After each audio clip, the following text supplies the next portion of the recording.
Hello, I'm Kyosa John Mullen. Next we'll be covering the SaiWarmups and SaiForms.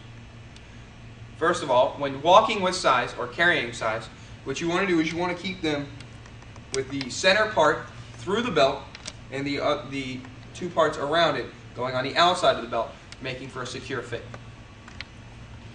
Now, first warm up with your sais.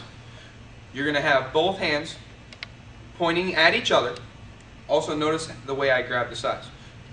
First of all, I'm going to take my hands and I'm going to make sure that on the outside of each one, okay, I'm going to have my thumb and first finger are going to be the only two fingers that are actually going to be making contact with the sai at all times.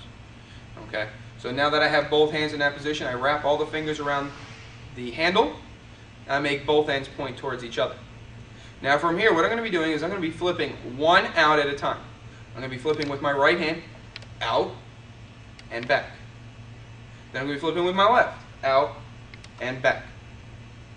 I'm going to do 30 of these. 30 with the left, 30 with the right. Then I'm going to be doing both simultaneously. As I'm doing both simultaneously, I'm going to be flipping them both straight out. Notice that when I extend, the tips of my sais are not hanging down. They're perfectly straight with my shoulders. This is going to be building the shoulder muscles as well as all the muscles inside of the arm. So they stay straight out. From here, I'm flipping back in. Flipping out and in. Out and in. Then we go alternating. This is the next exercise. As my one comes in, the other goes out. Notice yet again that when my sai extends all the way, that it is not extending past my shoulder. It's not extending lower than my shoulder. It stays perfectly even with the shoulder. And this hand, right here, if you'll notice, that this arm is completely parallel to the ground. Flipping back over. Next exercise is the flip. Now, what I'm going to do is I'm going to back up just a little bit so you guys can get a better view.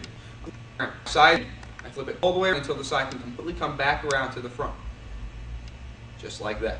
Okay? Now that's the one-handed, and of course you have the two-handed, both at the same time. Okay? Then you have the side flips. Now, same concept as here, flipping this way, I'm just going to be doing it sideways. So now my hands are turned sideways, and they revolve around each other. Just like that. Okay? Those are the sai warm-ups.